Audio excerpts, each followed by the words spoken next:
Hello guys, good morning. It's 3:10 in the morning na and nagtataka siguro kayo kung bakit gising pa din ako. Ganito kasi yun. Naniniwala ba kayo sa bate or sa balis or sa usog? Wala siyang scientific basis pero naniniwala ako. Kanina, 2:00 ng madaling araw, ginising ako ni Sakura. Sabi niya, Mami, nasusuka ako. Tapos pagising ko, nagtataka ko, pawis na pawis si Sakura. Ba't siya pawis na pawis, naka-on naman ang aircon. Tapos, pinunasan ko yung pawis niya, inipitan ko siya, sinamahan ko siya sa CR. Tapos, ayun, nagsuka siya, Ito yung video nang nagsusuka siya. So, ayan na nga yung video guys na nagsusuka si Sakura. Kung mapapansin nyo, ang sinusuka dyan ni Sakura, more on, parang mga laway lang. Parang laway niya lang yung sinusuka niya.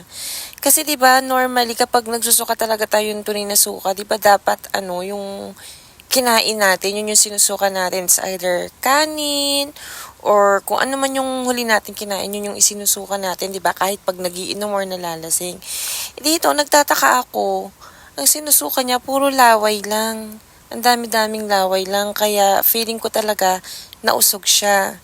Tapos yan, pinainom ko lang siya ng maraming water para kahit kasi yun din yung nakita ko sa YouTube, painumin daw ng maraming water kapag daw nabate or nausog. Ganun daw yun. Ayan, siguro naka 3 to 4 times kaming pabalik-balik sa CR. Suka siya ng suka. So, na-bother na ako. Talagang nagwo-worry na ako. Natataranta na ako. Ano ba nangyayari kay Sakura? So, tinawagan ko na si Robin. Buti na lang si Robin, panggabi siya sa work. Kaya kahit 2:00 na ng madaling araw, na-contact pa rin siya.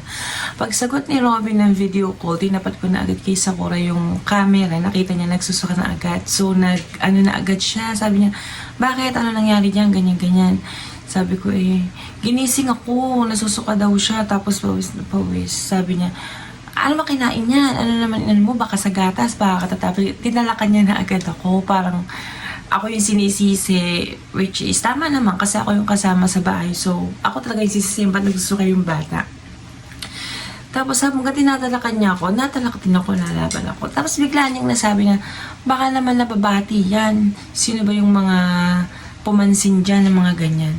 So, doon ako napaisip na, baka nga nabati si Sakura or nausog or nabalis kung tawagin. Kasi, naalala ko, pinalabas ko siya, pinapunta ko siya kila nanay, may pinabigay ako sa kanya kay nanay. So, inisip ko, kung si nanay ang nakabati sa kanya, 2:00 ng madaling araw, gigisingin ko ba yung nanay ko? At for sure, kung gigisingin ko siya, baka talakan din ako, bakit may kakaganyan si Sakura. At hindi rin naman ako sure kung siya yung nakabate kasi marami naman bumabate at for happens kay Sakura pag nalabas ng bahay sila Nancy, sila Lani, sila Terry, sila Celia na nagtitinda ng gulay, sila Merly na nagtitinda ng balot. So feeling ko, hindi ako sure talaga na kung si nanay ang nakabalis or nakausog sa kanya, kung nabalis man siya or nausog man siya. Ang ginawa ko, pumunta ko ng YouTube, nag-search ako ng mga pangontra sa balis, anong dapat gawin pag nausog ang bata, hanggang sa nalaman ko kung ano yung solusyon sa problema ko, at ito nga yun. So, ito na nga. Ang solusyon lang pala, pag hindi mo alam or hindi ka sure kung sinong nakabalis sa anak mo, ay pakuluan mo lang yung damit na suot-suot ng bata or ng anak mo. Kasi nga, hindi ka sure, so pakuluan mo lang. At dahil nga wala kaming gas, dyan ko na lang pinakuluan yung damit ni Sakura sa rice cooker. Sorry, naubusan kami ng argas. Wala pang pambili. Tapos mga after 15 minutes, ayan na, kumulo na kumukulo na siya. So, yun na. Effective naman siya, promise. So ayun, yun lang pala ang dapat gawin pag hindi mo sure kung sino yung nakausog or nakabalis sa anak mo. Pakuluan mo lang yung damit na suot niya. And then, wala na. Effective siya ha. Kasi, nung pinakuluan ko na yung damit ni Sakura, eto na ngayon siya, ang himbing-himbing na ng tulog niya. O, diba? Effective talaga siya, promise. Ang himbing na ng tulog ni Sakura. Kaya ako, kahit walang scientific basis, naniniwala talaga ako sa bate or balis or yung usog na tinatawag na yan. O, diba? Effective yung na-search ko sa YouTube. So, yun lang.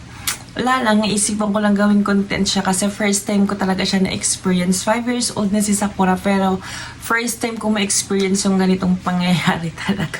Kaya natuwa lang ako, ginawan ko siya ng video ng content. So, yun lang, sleep na ako, na stress na pasado. Bye-bye!